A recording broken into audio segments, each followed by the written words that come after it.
As I continued to work on moving tools into the workshop, I needed a way to store extension cables and air hoses. They needed to be on the wall, yet easily accessible, so I can grab and go. I came up with a simple holder that I was able to put together pretty quickly. From some extra plywood, I cut strips 2 inches wide and 4 feet long. I then cut 8 pieces, 2 inches wide and 6 inches long. The short ends of these smaller pieces are cut at a 10-degree angle. I measured and marked 4 equidistant locations along the strips, which ended up being about 16 inches apart. Those marks are where I placed the smaller strips.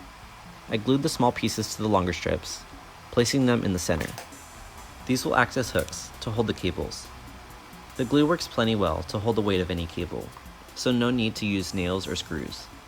After letting the glue dry a bit, I pre-drilled 3 holes through each strip for mounting it onto the wall. Once the glue was more cured, they were ready for mounting. I attached it to the wall with the middle screw, making sure it was in the right spot both vertically and horizontally. I then used a level to straighten it out before securing the top and bottom screws. I repeated the same process for the other one, and just like that, I have a simple yet super functional rack for holding extension cords, cables, and air hoses. Since the 8 hooks that stick out of the wall are at 10 degrees angled upwards, whatever is hanging there won't slide off. And because there's no lip on the hooks, it's really easy to pull a cable off and put it back on. This is going to work great to make my workshop more efficient. Okay, that's it for now. See ya.